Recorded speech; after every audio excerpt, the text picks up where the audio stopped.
Welcome back beautiful people to my YouTube channel. सभी का स्वागत है मेरे यूट्यूब चैनल पर। और आज हम एक इंटरेस्टिंग चैप्टर पर एक वीडियो लेकर आए हैं जिसका नाम है अंडरस्टैंडिंग लॉज। कानून समझेंगे हम आज, और ये क्लास 8th की एनसीईआरटी का चैप्टर है। सो let us start.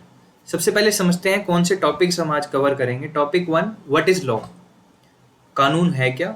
Second, do laws apply to all. Third, how do new laws come about, and fourth, unpopular and controversial laws. So इन सभी टॉपिक्स पर हम आज इस वीडियो में डिस्कशन करेंगे। Moving forward, these are my details and you can watch them after the video. So सबसे basic सवाल आज का है, व्हाट इज लॉ। कानून समझना है तो लॉ की एक डेफिनेशन भी समझनी होगी। So what is law?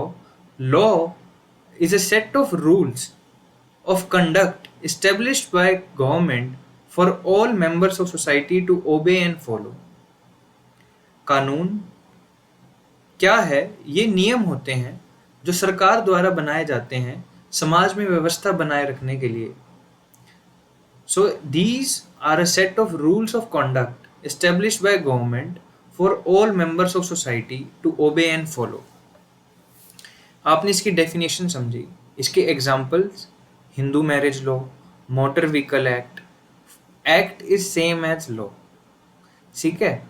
और farm law 2020, Indian penal code जिसमें सारे हमारे क्राइम्स को मेंशन करके और उनकी पनिशमेंट को दिखाया गया है। तो Indian penal code is an important law, right.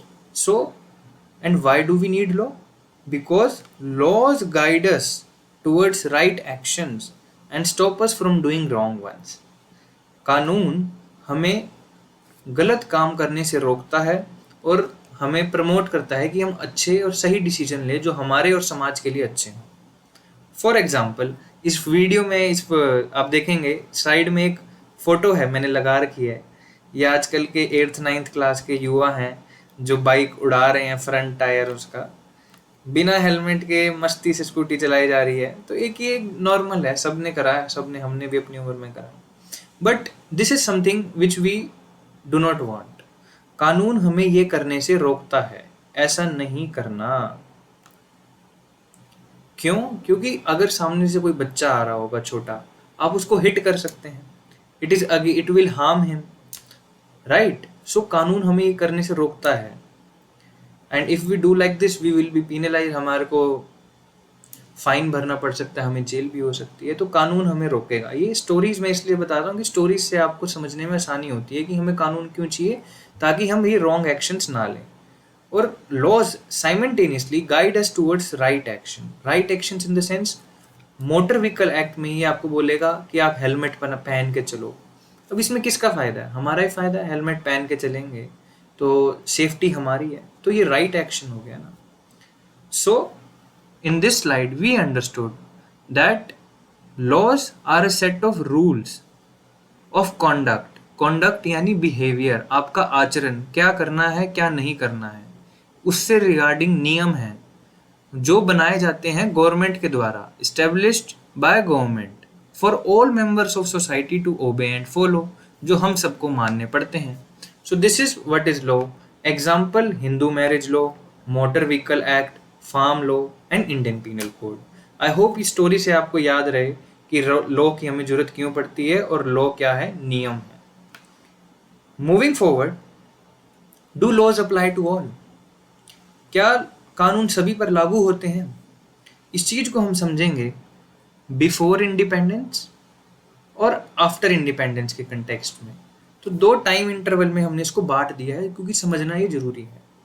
आज़ादी से पहले, यानी हमारे इंडिया के सिविलाइजेशन के स्टार्टिंग में, we used to see there were tribal kings and then there were monarchs, Mughals आए, देयर वर रूलर्स। उस टाइम पर किंग ने जो बोल दिया था वही लॉ होता था, और लॉ भी सब पर इक्वली अप्लाई नहीं होता था। जो खास लोग होते थे, किंग के मिनिस्टर्स होते थे, उन पर अप्लाई वो ना करे, और जो पुअर होता था उसके ऊपर ज़्यादा स्ट्रिक्टली अप्लाई होते थे। तो आप किंग्स में देख सकते हैं, लेकिन उसके बावजूद भी हमारे कंट्री में वी नो कास्ट सिस्टम काफ़ी प्रेवलेंट था। तो इसके अंदर डिफरेंट डिफरेंट कास्ट के लोगों को डिफरेंटली पनिश किया जाता था या डिफरेंट डिफरेंट उन पर कानून लागू होते थे। फॉर एग्जाम्पल, कोई फॉरवर्ड कास्ट यानी जो ब्राह्मण, क्षत्रिय और वैश्य जो आगे की उच्च जाति में गिने गए थे, उनमें से कोई अगर कोई क्राइम करता है, किसी ने रॉबरी करी, for example person A is from a forward caste और उसने रॉबरी करी, तो उसको पनिशमेंट मिलेगी 1 ईयर की जेल। फॉर एग्जाम्पल है, ये एग्जाम्पल के तौर पे लेके जा रहा हूँ कि आज़ादी से पहले क्या होता था। बट सेम रॉबरी अगर किसी बैकवर्ड कास्ट या दलित के पर्सन ने करी तो उसको उसकी पनिशमेंट 5 साल दी जाए। सो पहले के टाइम में क्या होता था कि कास्ट वाइज डिफरेंट कास्ट के लोगों को डिफरेंटली पनिश किया जाता था। और ये बर्गर किंग के आप किंग से रिमेंबर कर सकते हैं कि जब ये बर्गर किंग वाले ये टोपी देते हैं ये, तो किंग्स भी उस टाइम पे महाराजा होते थे और अपने आप को जो उन्होंने डिसीजन लेते थे वो फाइनल होते थे। तो moving forward, during the time of British rule laws were made to help them rule our country easily. Mughals के बाद ब्रिटिशर्स आए और हमने देखा ब्रिटिशर्स ने जो भी कानून बनाए उनका मूल उद्देश्य है उनके शासन को स्मूथली उसके शासन को आसान बनाना था। All the laws that were made by Britishers had one important factor, that it will help them easily govern Indian people. And although there was some form of rule of law, but laws were arbitrary in nature. Example, Sedition Act of 1870, Rowlatt Act of 1919 and Salt Law etc. इस point में हम क्या कहना चाहते हैं कि अंग्रेजों के टाइम पर जो कानून बनाए जाते थे वो भले ही सब पर लागू होते थे, क्योंकि ब्रिटिशर्स के लिए तो सारे इंडियंस एक ही समान थे, क्योंकि वो तो फॉरेनर हो गए, उनके लिए तो सभी इंडियंस ब्राउन थे। तो वो क्या करते थे कि जो कानून बनाते थे वैसे कानून बनाते थे जिससे उनको ज़्यादा प्रॉफिट हो, जिनसे ब्रिटेन को ज़्यादा प्रॉफिट हो, उनको फ़ायदा हो और यहाँ के लोग बस दबे रहें हमेशा उनके नीचे। तो लॉज भले ही सब पे लगते थे, जैसे इंडियन पीनल कोड है हमारा 1860 ब्रिटिशर्स ने बनाया, सबके लिए क्राइम्स बनाए गए कि कोई भी जाति का हो उसने अगर एक क्राइम कराया तो उसको सेम पनिशमेंट देगी। But at the same time उनके जो लॉज होते थे उनका नेचर आर्बिट्री होता था। आर्बिट्री मतलब अपनी मन मर्जी का, यानी अनरीजनेबल। उनको जो पसंद आया वो कानून बना दिया। For example sedition act of 1870। Sedition act में क्या था कि अगर उनको लगता है कि आपने कुछ भी बोला है और वो सरकार को हार्मफुल है, सरकार गिरा रहा है, कुछ भी, वो आपको जेल में डाल देते थे। Rowlatt act of 1919 is very significant. ये एक्ट हमारे इतिहास के, भारतीय इतिहास में बहुत इंपॉर्टेंट है, क्योंकि इसमें क्या कर दिया गया था कि वो जिसको भी अरेस्ट कर लेते थे उसको ट्रायल ही नहीं दिया जाता था। रोलेट एक्ट में ऐसा कहा गया था कि इस एक्ट के अंतर्गत जिसको भी अरेस्ट किया जाएगा उसको कोर्ट में जाने का मौका ही नहीं दिया जाएगा। वो अपना केस ये प्रूव भी नहीं कर सकता कि वो सही है या गलत है, वो मौका भी नहीं दिया जाएगा। और इसी एक्ट के विरोध करने के लिए हमारे भारत के लोगों ने एक प्रोटेस्ट ऑर्गेनाइज करा था जलियांवाला बाग में 1919 में। और उस प्रोटेस्ट में उनकी डिमांड यही थी कि जो हमारे 2 लीडर्स थे उनको अरेस्ट कर लिया गया था, उनको छोड़ा जाए। और इस एक्ट के विरोध के लिए और उन लीडर्स की आज़ादी के लिए जो लोग इकट्ठे हुए जलियांवाला बाग में 1919 में, तो एक British military officer general Dyer ने उस जलियांवाला बाग में जितने भी लोग इकट्ठे थे, इनोसेंट थे, उनके ऊपर ओपन फायर कर दी और सबको वहाँ मार दिया गया। इनोसेंट बच्चों को, औरतों को, बूढ़े लोग, जो भी आया था वहाँ पे सबको मारा गया। तो आप समझ सकते हैं इसी से कि जो ब्रिटिशर्स के जो लॉ थे उनके अंदर भारतीयों के मदद के लिए कुछ नहीं था, वो सिर्फ और सिर्फ अपने ही फायदे के लिए कानून बनाते थे। लेकिन हमारे फ्रीडम फाइटर्स ने उनका विरोध करा और ये जो हमारे ऊपर जो कानून फोर्सफुली लगाए गए थे उनका वो विरोध करते थे, और जो हमारे भारत के नागरिकों के लिए हार्मफुल थे वह उनका कोर्ट के जरिए, प्रोटेस्ट्स के जरिए विरोध करते थे। और वो इंश्योर करते थे कि जो जस्टिस है वो हर इंडियन सिटीजन को मिले, न्याय हर किसी को मिले, क्योंकि कानून का मकसद ही है कि न्याय मिले लोगों को। एंड इसका एक एग्जांपल आप देख सकते हैं कि महात्मा गांधी ने सॉल्ट लॉ का भी विरोध करा था। ब्रिटिशर्स ने कानून बना दिया था कि नमक पर भी हम टैक्स लेते थे वो, लेकिन महात्मा गांधी ने उसका विरोध करा, डांडी मार्च निकाली और मजबूर किया अंग्रेज़ों को कि वो कानून वापस लें। सो हमारी हिस्ट्री में भी हम देखते हैं कि in some form rule of law was there, but हमारे लीडर्स की वजह से ही वो हमारे इंडियंस के लिए यूजफुल हो पाया। और आफ्टर इंडिपेंडेंस हमने क्या करा, our country adopted the principle of rule of law to prevent arbitrary exercise of power. Rule of law means law is supreme and no one is above the law. कानून ही सर्वोच्च है और कोई कानून से ऊपर नहीं है, यही मतलब होता है रूल ऑफ लॉ। सिंपली आप समझें कि आपको अगर कहा जाए कि rule of for example Rohan, तो मतलब यही होगा ना, जो रोहन कहेगा वही सब चलेगा। ऐसे ही रूल ऑफ लॉ का मतलब जो लॉ में है, जो कानून में है वही माना जाएगा और कानून से ऊपर कोई नहीं है। So law is supreme and no one is above the law. चाहे वो प्राइम मिनिस्टर हो, चाहे वो प्रेसिडेंट हो, चाहे वो रोड पर लेटा हुआ कोई भिखारी हो, चाहे कोई सब्जी बेचने वाला हो, सभी के लिए कानून एक समान होंगे। क्यों?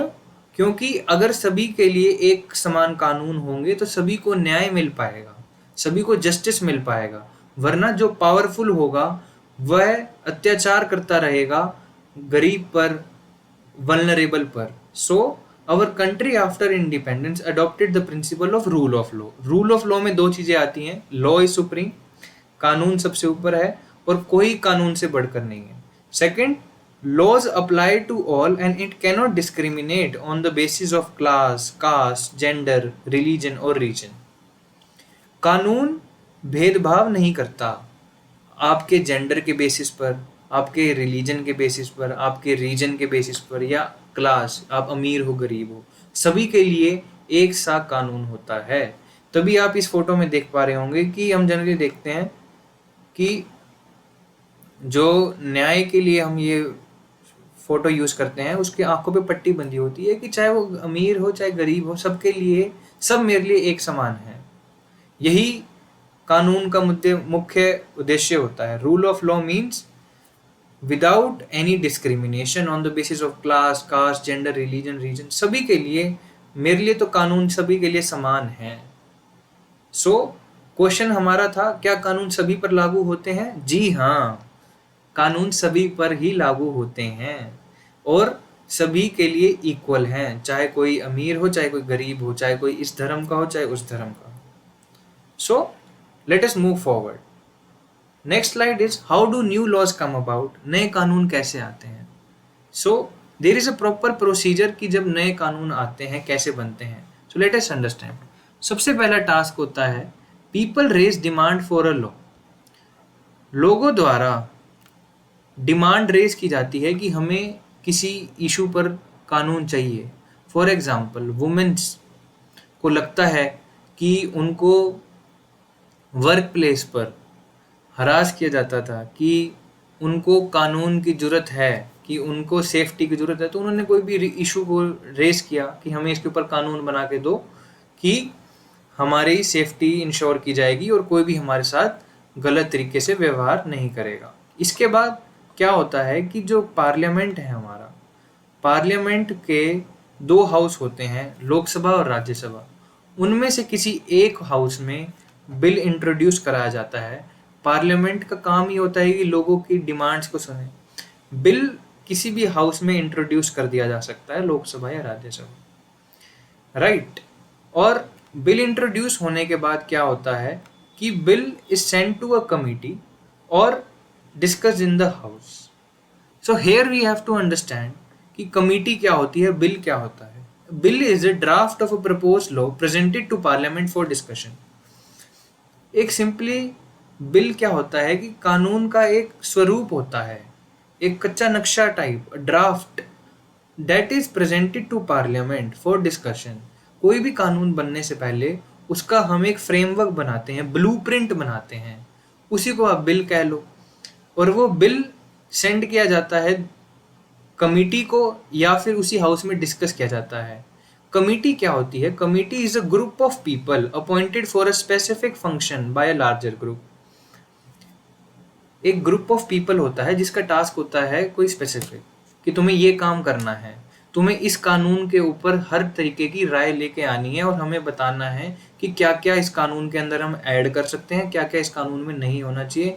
तुम एक्सपर्ट्स की राय लो, तुम जिसकी राय लेनी है लो। तो कमेटी में क्या होता है कि एमपीज ही होते हैं, मेंबर ऑफ पार्लियामेंट, लेकिन वो हर किसी से एडवाइस लेकर अपना एक रिपोर्ट बनाते हैं और वो हम आगे डिस्कस करेंगे। सो कमेटी क्या होती है? ग्रुप ऑफ पीपल होता है simply, appointed for a specific function by a larger group. So एक हाउस में इंट्रोड्यूस होने के बाद उस बिल को या तो उस हाउस में डिस्कशन होती है उसी बिल पर, या फिर उसको किसी कमेटी के पास सेंड किया कर दिया जाता है। अगर उसे किसी कमेटी के पास सेंड कर दिया जाए तो कमेटी क्या करती है, जैसे मैंने आपको बताया, उसके ऊपर रिपोर्ट बनाती है कि इसके ये फायदे होंगे, इस बिल में ये चीज़ें होनी चाहिए, और वो पार्लियामेंट में सबमिट कर देती है। और वो रिपोर्ट को या तो मान लिया जाता है या रिजेक्ट कर दिया जाता है, या उसमें से कुछ चीज़ों को मान लिया जाता है और बाकियों को नहीं मानता। तो जो रिपोर्ट है वो हाउस में आएगी जहाँ से अपना बिल स्टार्ट हुआ था, और उस रिपोर्ट को मानने ना मानने के बाद क्या होगा कि उस बिल के ऊपर एक डिस्कशन होगी, चर्चा होगी, लोग पक्ष विपक्ष अपनी राय रखेंगे, और उसके बाद उस बिल के ऊपर, यानी एक ड्राफ्ट के ऊपर, एक कच्चे स्वरूप, एक ब्लूप्रिंट कि हमको एक ऐसा लॉ चाहिए, ये होना चाहिए, उसके ऊपर वोटिंग होगी, मत होंगे। उसके बाद या तो वो बिल को वोटिंग में स्वीकार कर लिया जाएगा या उसको नकार दिया जाएगा। The bill is either accepted और रिजेक्टेड। तो एक हाउस में जब बिल एक्सेप्ट हो गया तो फिर क्या होता है, वो दूसरे हाउस में सेंड कर दिया जाता है, और रिजेक्ट हो गया तो वापस बैक टू ग्राउंड जीरो, दोबारा से उसको इंट्रोड्यूस करना पड़ेगा एंड कुछ चेंजेस लेके आ गया। So we are talking about a process जिसमें कि बिल एक्सेप्ट कर लिया जाता है तो दूसरे हाउस में भेज दिया जाता है। फॉर एग्जाम्पल, लोकसभा से अगर बिल स्टार्ट हुआ तो उसको राज्यसभा में भेज दिया जाएगा। अब अदर हाउस जो राज्यसभा होगा, फॉर एग्जाम्पल, जरूरी नहीं होगा कि हर बारी राज्यसभा हो, ये तो हम इस केस में एग्जाम्पल ले रहे हैं।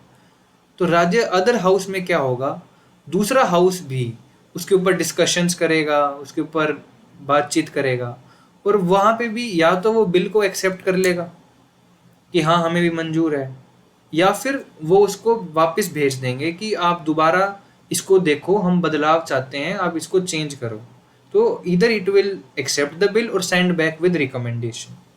After that if the bill is accepted by the other house, अब हम एक सिचुएशन देख रहे हैं कि पहले हाउस ने भी एग्री कर लिया, दूसरे हाउस ने भी एग्री कर लिया, लोकसभा भी मान गया, राज्यसभा भी मान गया।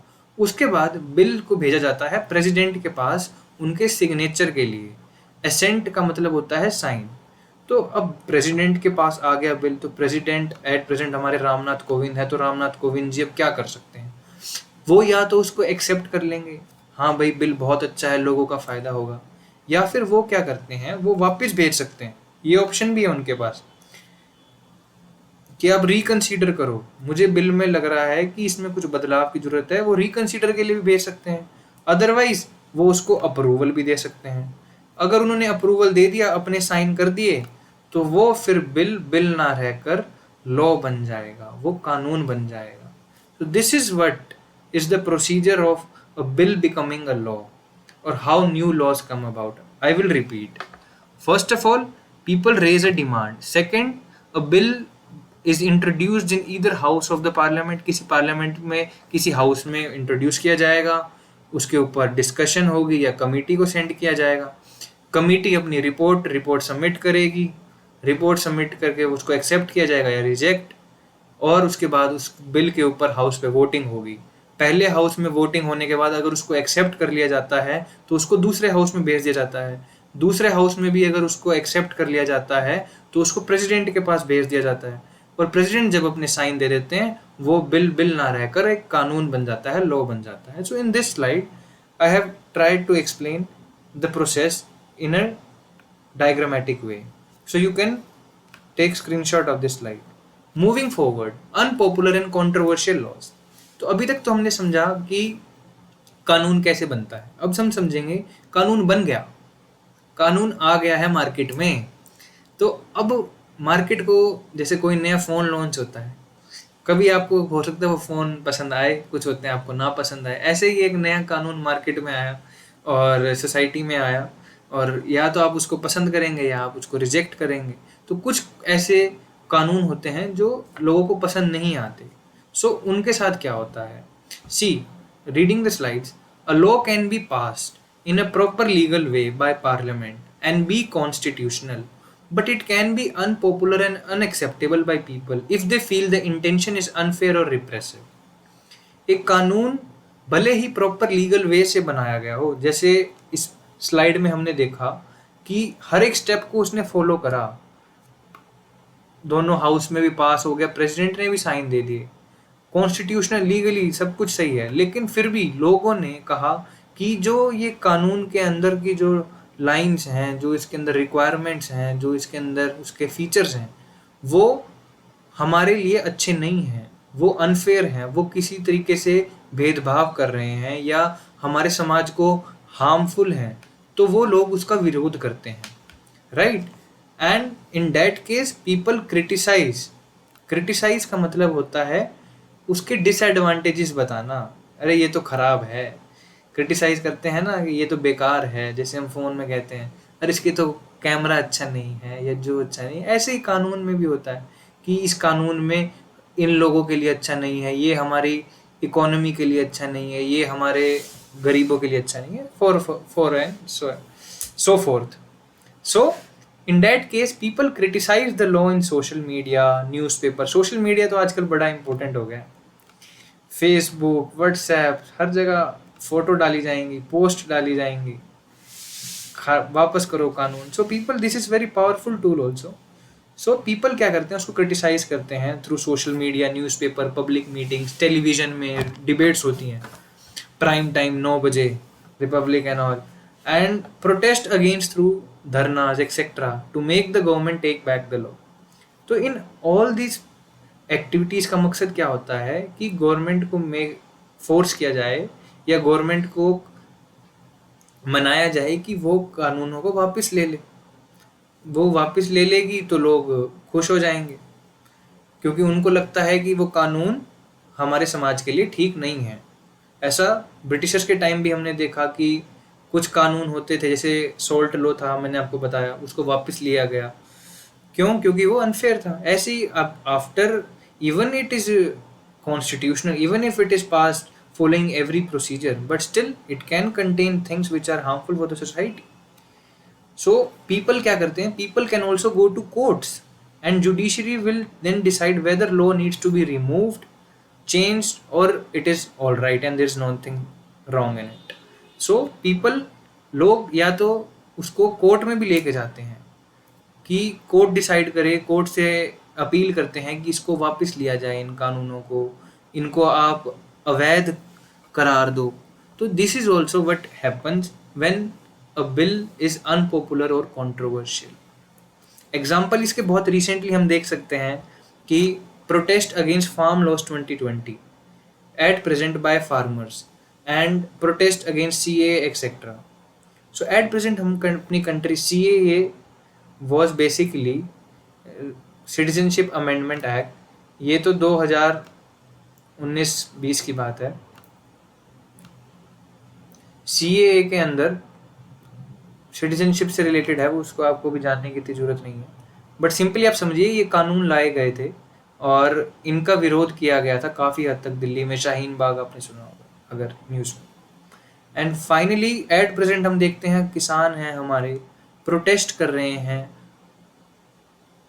लाइक इतनी गर्मी में भी, ठंड में भी, सर्दी में भी, कोविड में भी, अगेंस्ट कुछ लॉज जो सरकार ने पारित करे हैं। अब उसके रिलेटेड हम देखा कि जुडिशरी में भी बात गई, कोर्ट तक बात गई। कोर्ट में कहा गया कि इन कानूनों को अभी काफ़ी कुछ टाइम के लिए इम्प्लीमेंट नहीं किया जाएगा। सो ऑल दैट प्रोसेस हम अपने आंखों से देखते हैं न्यूज़ में कि ये सब चीज़ें हो रही हैं। कई कानून होते हैं जो लोगों को पसंद नहीं आते हो, या उनकी कुछ कंसर्न्स होते हैं, कुछ डाउट्स होते हैं, और गवर्नमेंट का काम ही यही है कि उन डाउट्स को क्लियर करें और इंश्योर करे कि जो लॉज बने वो मैक्सिमम टू मैक्सिमम कंसल्टेशन से बने, राइट, एंड वो पीपल के बेनिफिट के लिए हों, यही काम होता है। So this is all about controversial and unpopular laws. Moreover, the role of citizen increases once they do all the process of election and voting and all those things. Like once you have given vote, it doesn't mean that it is the end of your responsibility. You have to keep a check on the government, and by protesting for right cause, not for everything. Like if you feel that something is good, you must praise the government. But if you feel something is not in the interest of our country, people do have to rise against the those laws, those practices, and their responsibility is all the more increased once they are over with the process of electing their representatives. So this is important, and we all need to understand this. And with this, the complete chapter is covered in this video, and you can look at this video in your examinations and quickly you can understand all these topics. I hope it would be beneficial for you, and if you like the video, do share it with your friends, subscribe the channel, and do give a good feedback and give a thumbs up. Thank you.